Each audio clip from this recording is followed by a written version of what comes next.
하나님께서 오늘 우리에게 주신 말씀입니다. 누가복음 23장 26절부터 43절까지 말씀입니다.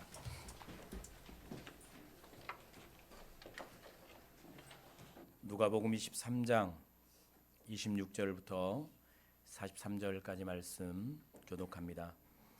그들이 예수를 끌고 갈 때에 시몬이라는 구레네 사람이 시골에서 오는 것을 붙들어 그에게 십자가를 지워 예수를 따르게 하더라.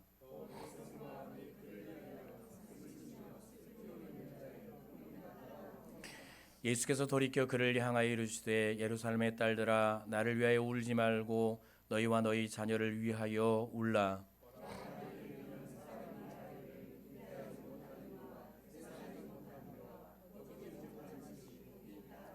그때에 사람이 산들을 대하여 우리 위에 무너지라 하며 작은 산들을 대하여 우리를 덮으라 하리라.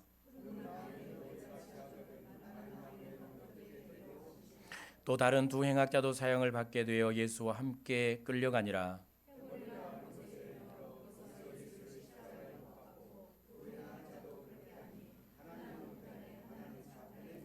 이에 예수께서 이르시되 아버지 저들을 사하여 주옵소서 자기들이 하는 것을 알지 못함이니이다 하시더라. 그들이 그의 옷을 나누어 제비 뽑을새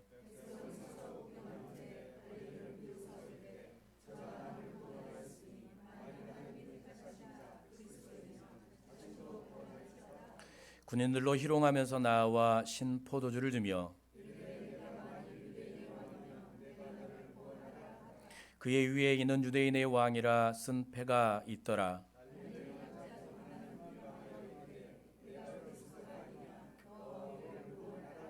하나는 그 사람을 꾸짖어 이르되 내가 동일한 정죄를 받고서도 하나님을 두려워하지 아니하느냐.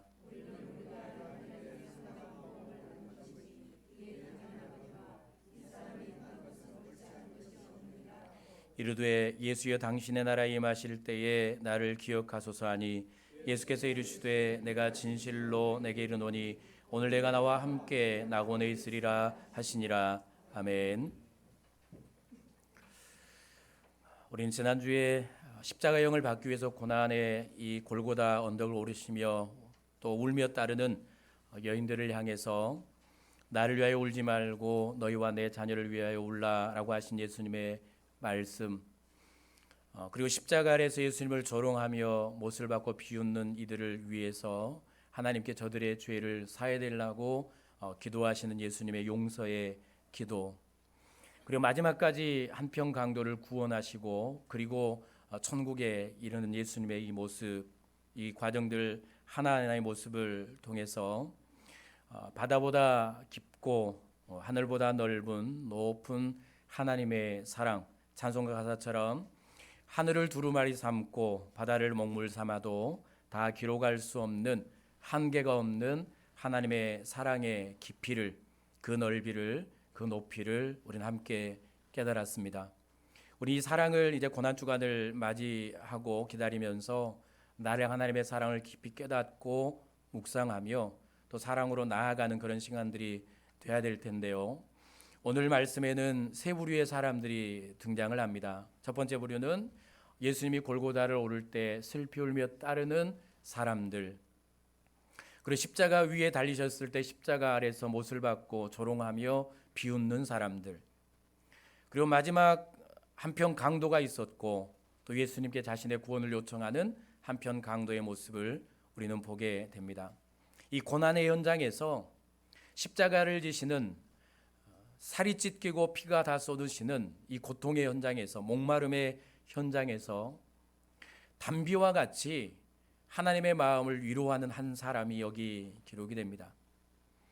담비처럼 그 고통의 순간에도 하나님의 마음을 기쁘시게 하는 그 한 사람이 오늘 여기 기록이 되는데, 여러분들이 짐작하고 있겠지만 오늘 세 부류의 사람 중에 이 고통의 순간에 예수님의 마음을 잠시나마 고통을 잊게 했던 그 한 사람이 누구일까요? 누구라고 생각되십니까? 제일 마지막에 나오는 한편 강도겠죠.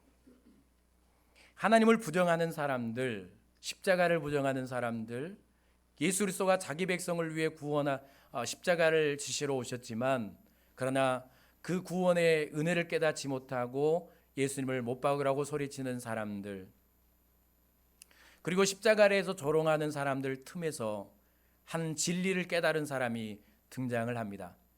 오늘 말씀 40절부터 말씀을 보면 한편 강도가 예수님을 비방할 때 그를 꾸짖는 한 사람이 등장을 합니다. 40절 보면 하나는 그 사람을 꾸짖어 이르되 네가 동일한 정죄를 받고서도 하나님을 두려워하지 아니하느냐.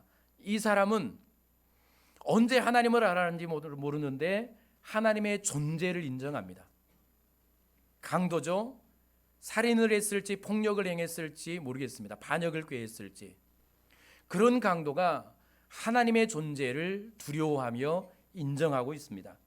그리고 또 하나 41절 말씀 보면 우리가 행한 일에 상당한 보응을 받는 것이니 이는 당연하거니와 이 사람이 행한 것은 옳지 않은 것이 없느니라. 어떻게 알았을까요?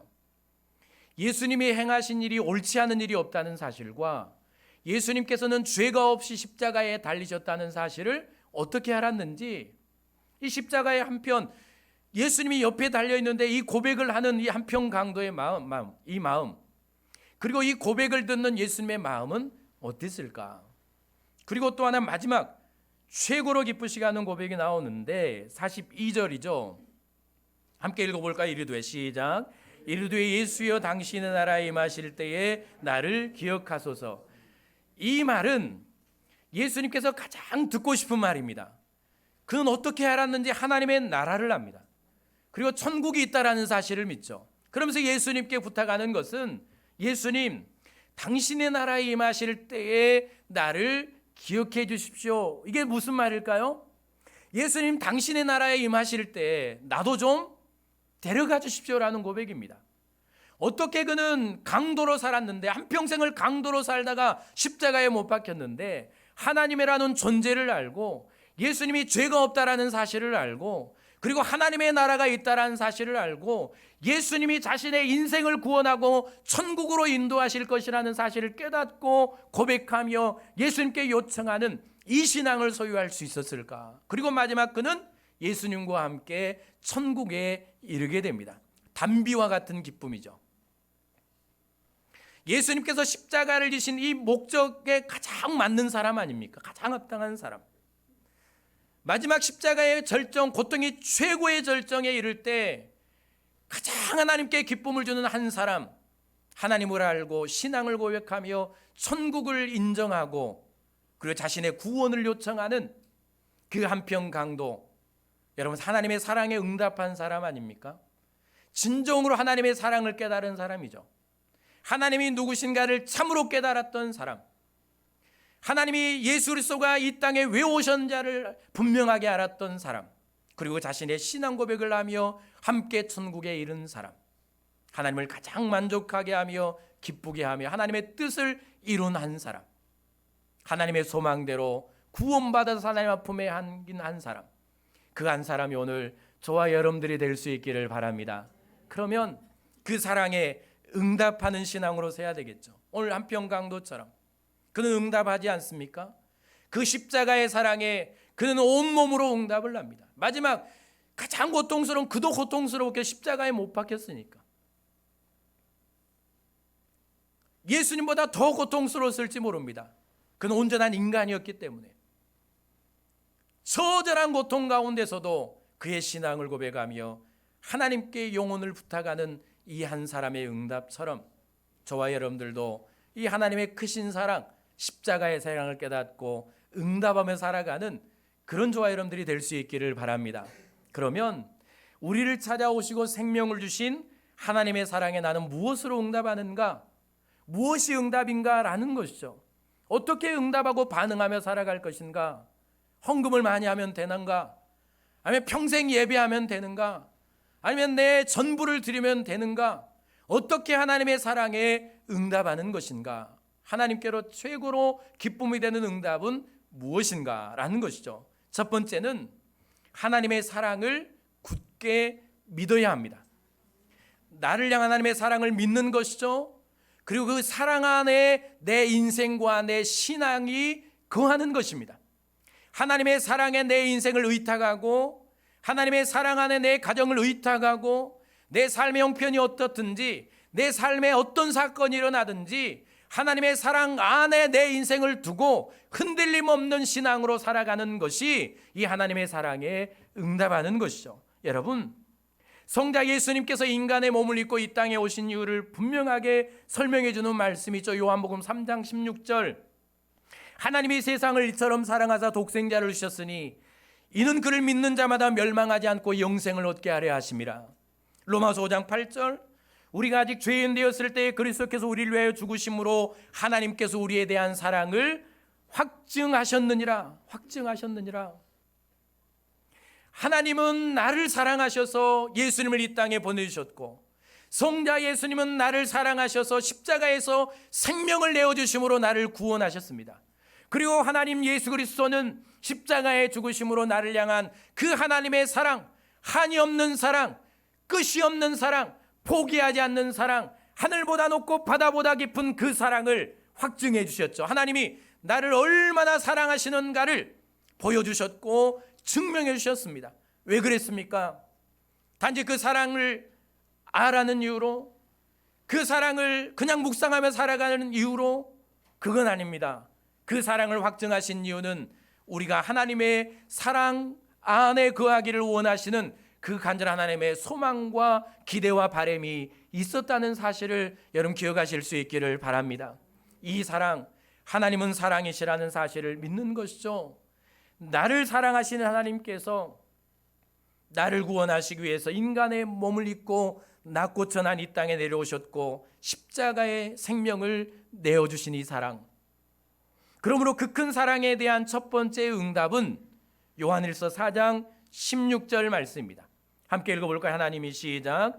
하나님 우리를 사랑하시는 사랑을 우리가 알고 믿었노니 하나님은 사랑이시라. 사랑 안에 거하는 자는 하나님 안에 거하고 하나님도 그의 안에 거하시느니라. 하나님이 원하시는 게 뭡니까? 우리가 하나님 안에 거하는 것입니다. 하나님 안에. 오늘 한평 강도가 하나님 안에 거하는, 천국에 가서 하나님 품에 안기는 이 영광을 누렸고 하나님께 기쁨이 됐잖아요. 우린 어린 양을 찾아 헤매는 한 목자의 이야기를 알고 있습니다. 한 어린 양을 잃어버린 목자가 찾을 때까지 그 양을 찾습니다. 몇 시간이 아니고요, 며칠이 아니고 거기 보면 분명히 말씀합니다. 찾을 때까지 찾았다라고 말합니다. 찾을 때까지 찾은 것이죠. 시간을 정해놓고 날을 정해놓고 내가 이때까지 찾다 못 찾으면 그냥 돌아올 것이다가 아니고 그 양을 찾을 때까지 찾는 것입니다. 포기하지 않는 목자, 그분이 우리 하나님 아닙니까? 그리고 그 목자를 찾아서 어깨에 메고 그 힘든 여정을 기뻐하며 돌아와서 목자들과 함께 잔치를 하는 이 하나님의 모습, 오늘 이 강도가 구원받고 하나님 품에 안길 때 하나님 나라에서는 천국 잔치가 벌어졌을 겁니다. 한 영혼의 가치는 그 정도이기 때문에. 그렇게 우리가 구원받았잖아요. 그렇게 하나님이 우리를 사랑하셨습니다. 왜요? 하나님 안에 거하라고, 하나님의 자녀로 살아가라고, 하나님 품에 살아가라고. 그렇게 하나님의 자녀로 살다가 영원한 하나님의 나라 하나님 품에 안겨서 영생 복락을 누리라고 하나님이 우리를 사랑으로 품어주셨다는 것이죠. 그러니까 우리가 할 일이 무엇입니까? 헌금 많이 하는 거, 우리의 인생 많이 헌신하는 거, 많이 드리는 거 물론 중요하겠죠. 우리의 사랑의 표현이니까. 그러나 더 중요한 것은 내가 하나님 안에 거하는 것입니다. 하나님 안에. 다른 말로 하면 하나님 사랑 안에 거하는 것입니다. 하나님의 사랑, 하나님은 사랑이시라는 사실을 굳게 믿고 그 사랑 안에 거하며 그 하나님 품에 안겨 살아가는 것이 하나님의 최고의 기쁨인 것이죠. 마치 내 자녀가 내 품에 안겨 있는 그 기쁨, 그 기쁨이 하나님의 기쁨입니다. 흔들리지 않는 사랑, 그 사랑 안에 거할 때 우리의 신앙은 흔들리지가 않죠. 그 사랑 안에 거할 때 우리의 인생이 흔들리지 않습니다. 살다가 우리는 아픔을 경험하지 않습니까? 살다가 우리는 고통을 경험합니다. 시험도 시련도 당하게 됩니다. 그러면서 우리의 신앙은 흔들립니다. 하나님이 계신가? 하나님이 나를 사랑하시는가? 내가 이 신앙의 길을 끝까지 가야 하는가? 예배가 무슨 소용인가? 여러분, 그때마다 흔들리지 않을 수 있는 신앙은 하나님이 나를 사랑하신다는 신앙입니다. 그 사랑 안에 거하면 그 인생은 흔들리지가 않는 것이죠. 이 말씀을 명확하게 보여주는 말씀이 있습니다. 로마서 8장 5절부터 39절 말씀, 우리가 잘 아는 말씀이죠. 제가 읽어보겠습니다. 여러분 보시고요, 또 앞을 보시고, 누가 우리를 그리스도의 사랑에서 끊으리요? 누가 우리를 그리스도의 사랑에서 끊으리요? 환난이나 곤고나 박해나 기근이나 적신이나 벌거벗은 몸 아닙니까? 굶주리고 벌거벗은 두려운 몸, 위험이나 칼이랴. 기록된 바 우리가 종일 주를 위하여 죽임을 당하게 되며 도사달 양같이 여김을 받았나이다. 도살장에 끌려가는 양처럼 그런 죽음의 기회와 고통과 두려움의 상황에 처해 있었던 이 신약의 성도들, 그리고 우리들 아닙니까? 환난을 당하고 고난을 당하고 곤고를 당하며 박해를 당하고 기근을 당하는 인생들의 모습, 이 시대의 사람들의 형편은 어떻습니까? 견딜 수 없는 아픔을 당한 이들이 이 세상에는 얼마나 많이 있습니까? 그렇게 함과 같으니라. 그러나 이 모든 일에 우리를 사랑하시는 이로 말미암아 우리가 넉넉히 이기느니라. 이 세상을 이길 힘은 다른 데 있는 것이 아닙니다. 나를 사랑하시는 하나님의 사랑을 믿는 믿음에 있다라는 사실을 분명하게 깨닫고 그 사랑을 확신하는 저와 여러분들이 될 수 있기를 바랍니다. 어떤 형편에 처해도 나를 하나님의 사랑을 우리는 의심하지 말아야 하는 것이죠. 우리가 넉넉히 이기느니라. 내가 확신하노니 사망이나 생명이나 천사들이나 권세자들이나 현재일이나 장래일이나 능력이나 높음이나 깊음이나 다른 어떤 피조물이라도 우리를 우리 주 그리스도 예수 안에 있는 하나님의 사랑에서 끊을 수 없으리라. 여러분, 이 사랑을 믿으십니까? 이 사랑을 확신하십니까? 이 사랑이 누구를 향한 사랑이라고요? 나를 향한 사랑이라고요.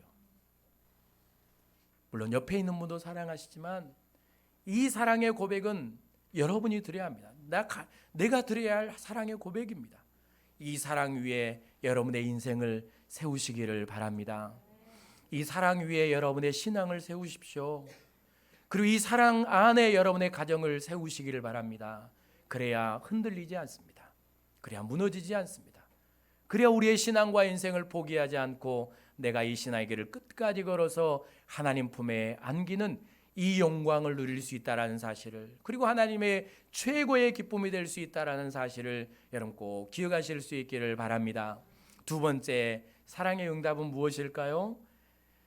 자기 자신을 사랑하는 것입니다. 그리고 소중히 여기는 자존감을 회복하는 것입니다. 자기 자신을 사랑하고 소중히 여기는 자존감을 회복하고 거룩한 자존감을 갖고 하나님의 자녀답게 이 땅 가운데서 살아가는 것이죠. 사람이 자신과 다른 사람을 바라보는 기준은 무엇일까? 어떤 사람의 가치를 평가하는 기준은 무엇일까요? 여러분, 무엇으로 한 사람을 평가하십니까?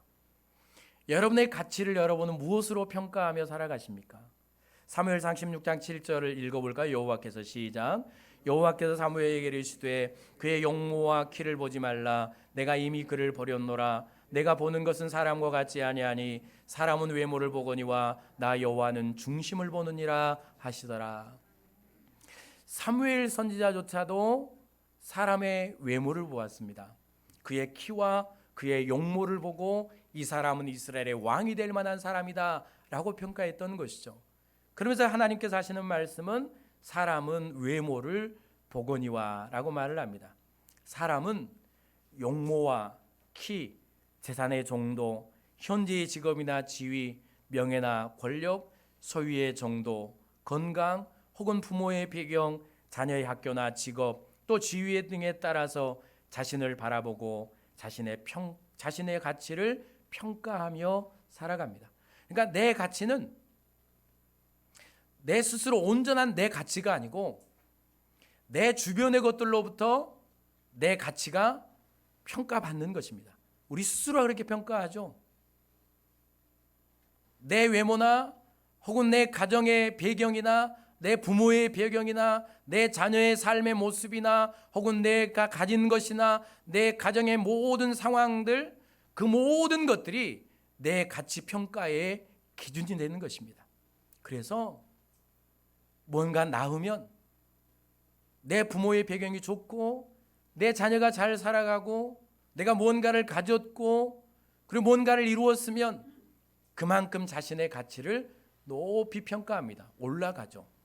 그런데 그렇지 않을 때, 형편이 없을 때, 다른 사람과 비교해서 내 주변에 내가 가진 것들, 내 곁에 있는 것들이 비교할 수 없이 형편없을 때 한 사람의 가치, 그 자신은 한없이 평가를 절하는 것이죠. 그렇게 자신을 평가하며 살아갑니다. 우리의 가치 기준입니다. 평가 기준이죠.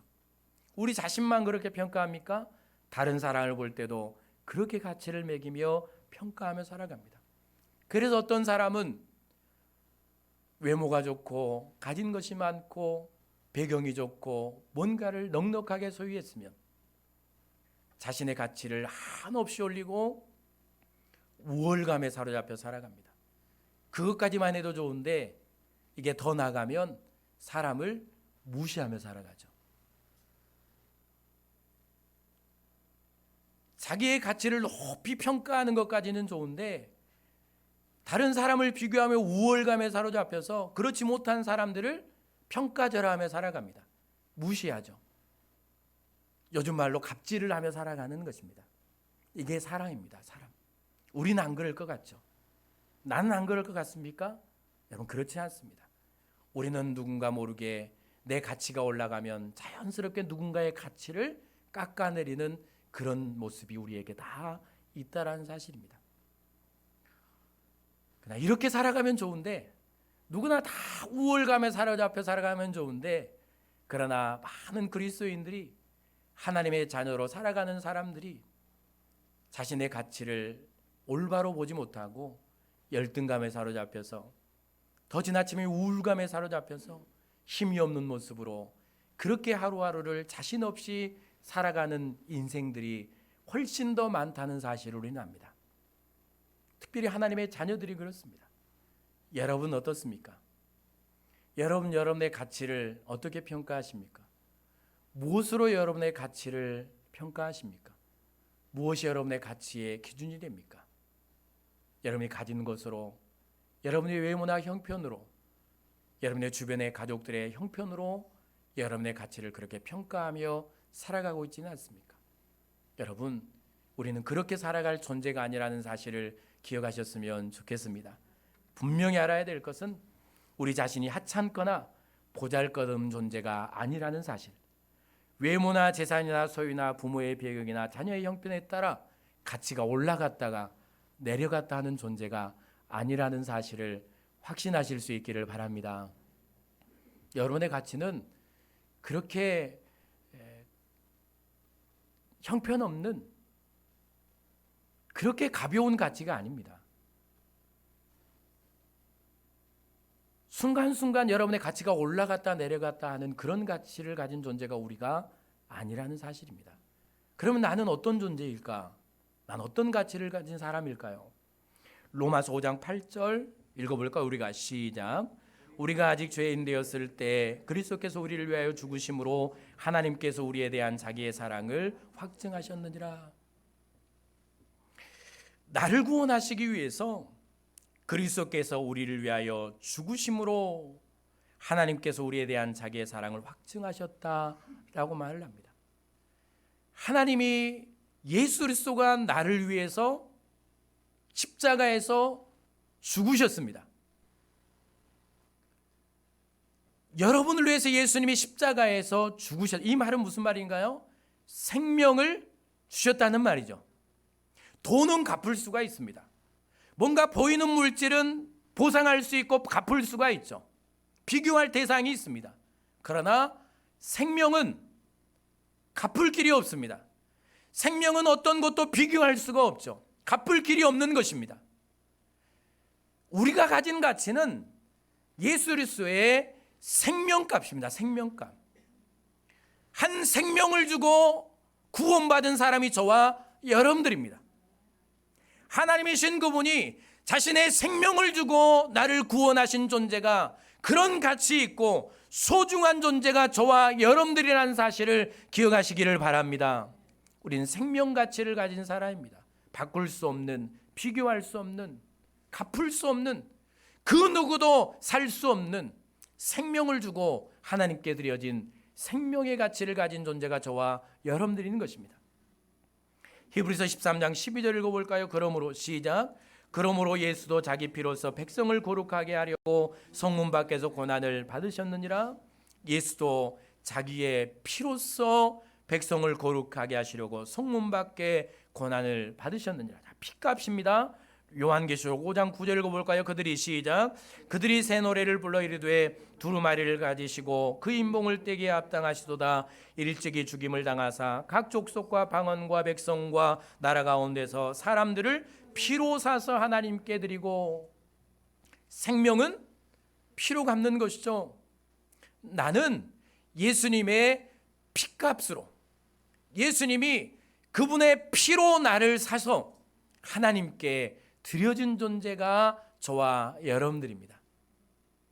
주님은 십자가의 골고다의 그 언덕에서 십자가에 못 박히시고 피를 다 쏟으시며 그 피로 내 인생 보잘것없는 소망 없는 나를 사서 하나님께 그 피값으로 사서 나를 드린 존재가 저와 여러분들인 것입니다. 그러니까 비교 대상이 없는 것이죠. 바꿀 대상이 없는 것입니다. 그만큼 최고의 가치를 지닌 존재가 저와 여러분들이라는 사실입니다. 여러분, 누가 내 가치를 그렇게 함부로 평가하겠습니까? 여러분 스스로 여러분의 가치를 그렇게 절하하며 살아가시겠습니까? 나는 피로 사서 하나님께 드려진 하나님의 자녀입니다. 보배와 같은 존재죠. 하나님 보시기에 나는 보물입니다. 아끼고 또 아끼며 그렇게 날 괴롭히시는 보배와 보물이 바로 저와 여러분들이라는 것입니다.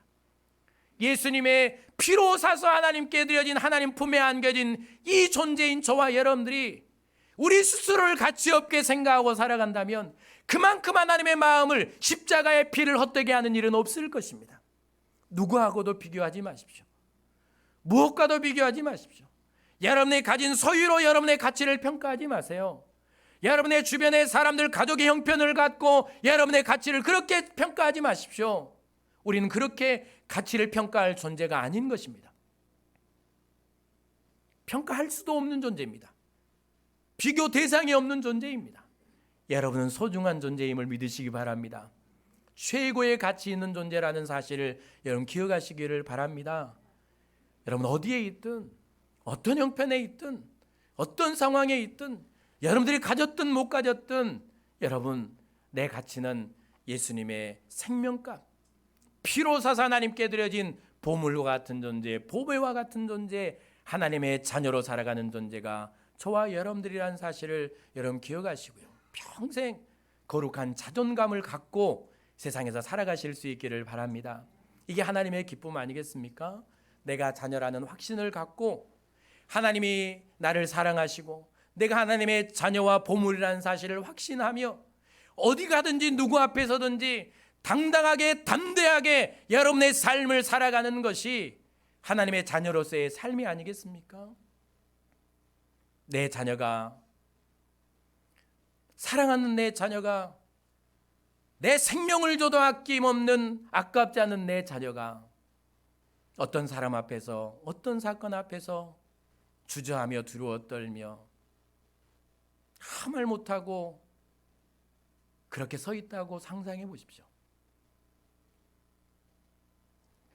그 모습을 여러분의 눈으로 보고 있다고 생각해 보세요.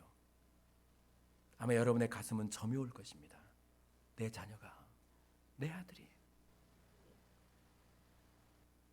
내 딸이, 내 생명을 주고 산 내 딸이, 내 아들이 저기서 그렇게 열등감에 사로잡혀 우울감에 사로잡혀 힘없이 나약하게 아무것도 못하는 두려워 떠는 자존감이 없는 그런 모습으로 서 있는 모습을 여러분의 눈으로 보았다고 생각해 보세요. 가슴이 저며올 것입니다. 감당할 수가 없겠죠. 이게 우리의 모습입니다. 하나님이 여러분을 보고 계십니다. 피값을 주고 산 여러분, 한 사람 한 사람, 하나님이 여러분들을 사랑하시고 여러분들을 보고 계십니다. 이 믿음으로 자신 있게 담대하게 여러분을 사랑하시면서요, 그리스도인답게 하나님의 자녀답게 세상에서 살아가는 그런 저와 여러분들이 될 수 있기를 바랍니다. 절대로 실망하거나 낙심하지 마십시오. 사람들 앞에서 작아지지 마세요. 사건들 앞에 작아지지 마십시오. 문제 앞에서 무기력해지지 마십시오. 하나님이 여러분을 사랑하십니다. 하나님이 여러분을 도우실 것입니다. 하나님, 전능하신 하나님 아버지가 내 아버지십니다. 하나님이 여러분의 인생을 책임져 주실 것입니다. 마지막 세 번째, 소망 없는 자신을 찾아와 주시고 생명을 주신 하나님의 사랑을 깨달았다면 우리는 사랑으로 응답해야 합니다. 우리가 응답해야 할 사랑은 예수님께서 우리에게 잘 말씀해 주셨죠. 마가복음 12장 29절부터 31절 함께 읽어볼까요? 예수께서 시작. 예수께서 대답하시되 첫째는 이것이니 이스라엘아 들으라. 주곧 우리 하나님은 유일한 주시라. 내 마음을 다하고 목숨을 다하고 뜻을 다하고 힘을 다하여 주 너의 하나님을 사랑하라 하신 것이요. 둘째는 이것이니 내 이웃을 내 자신과 같이 사랑하라 하신 것이라. 이보다 더 큰 계명이 없느니라. 사랑받은 사람은 누군가 나를 사랑한다고 생각하면, 그 사랑을 깨달았으면 최고의 응답은 무엇일까요? 돈 주는 겁니까?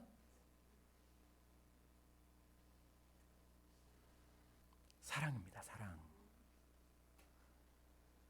그러니까 하나님이 나를 사랑하는 줄 알았으면 내가 하나님께 드릴 수 있는 최고의 것은 사랑입니다. 사랑. 여러분의 헌금이 아닙니다. 헌금을 바라면 시험에 드는 분들이 있어서 저는 헌금 설교를 못합니다. 여러분의 헌금이 아니고요, 여러분의 헌신이 아닙니다. 물론 그건 다 필요한 것입니다. 그러나 하나님의 사랑의 최고의 응답은 하나님, 내가 하나님을 사랑합니다 라는 고백입니다. 이 사랑의 고백이 여러분에게 있을 수 있기를 바랍니다. 사랑하면 보고 싶죠. 사랑하면 말하고 싶습니다. 사랑하면 듣고 싶죠. 사랑하면 주고 싶습니다.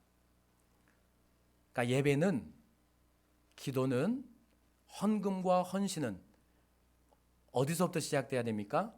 사랑으로부터 시작돼야 됩니다. 사랑으로. 그러니까 이 사랑을 잃어버리면 다 아까운 것입니다. 이 사랑이 없는 사람에게 헌금하라고 하면 시험에 듭니다.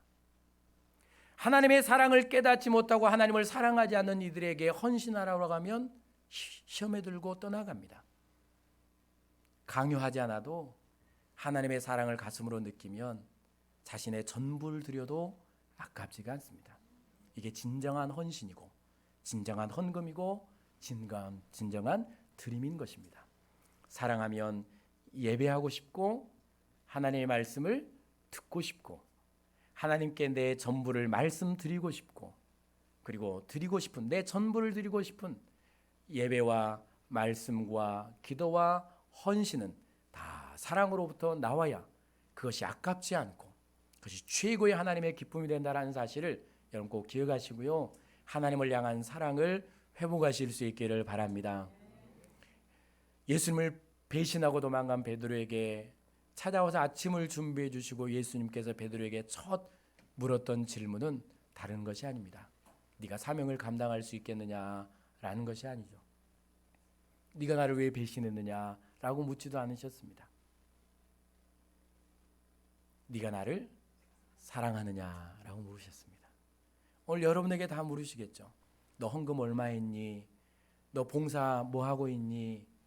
너 무엇을 드렸니가 아니고 네가 나를 사랑하느냐라고 묻습니다.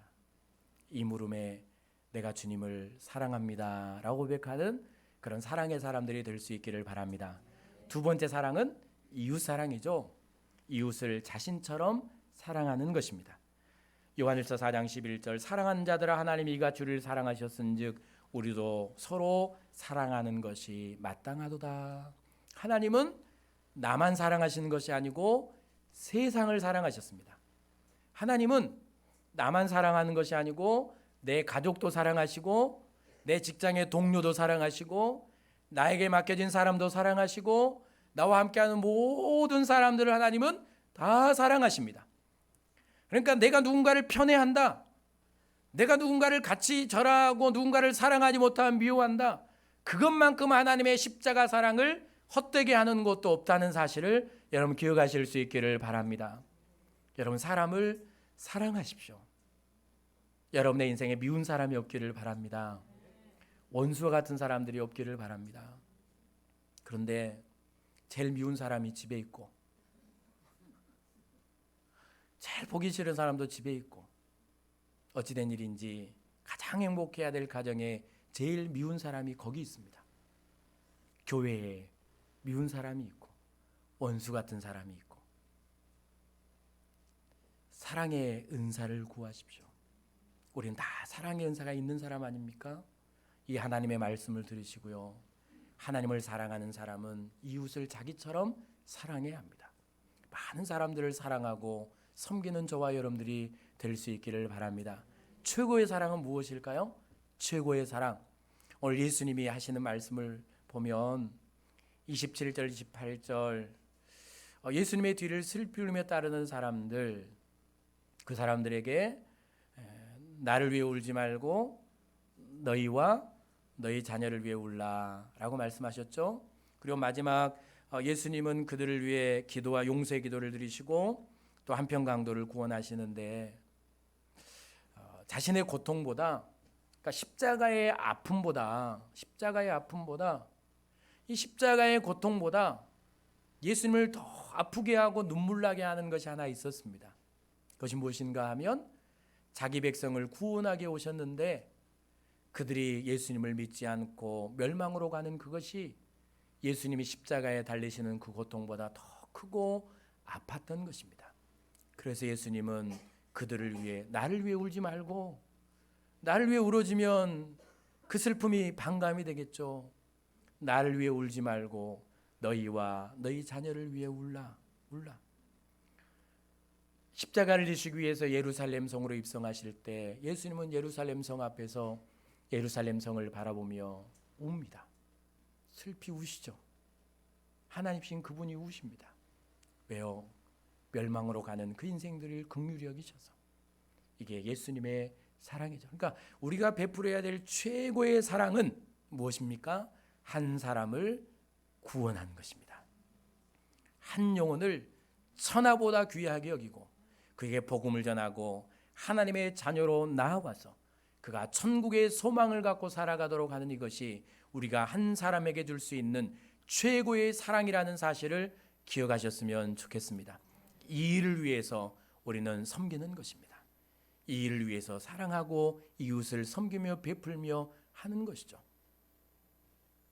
우리는 이 땅에서 이 목적을 이루며 살아가야 될 저와 여러분들, 교회라는 사실을 꼭 기억하셔서 많은 사람도 사랑하시고요, 많은 사람들을 구원하며 양육하며 섬기며 하나님을 기쁘시게 하는 저와 여러분들이 다 되실 수 있기를 바랍니다. 기도하겠습니다.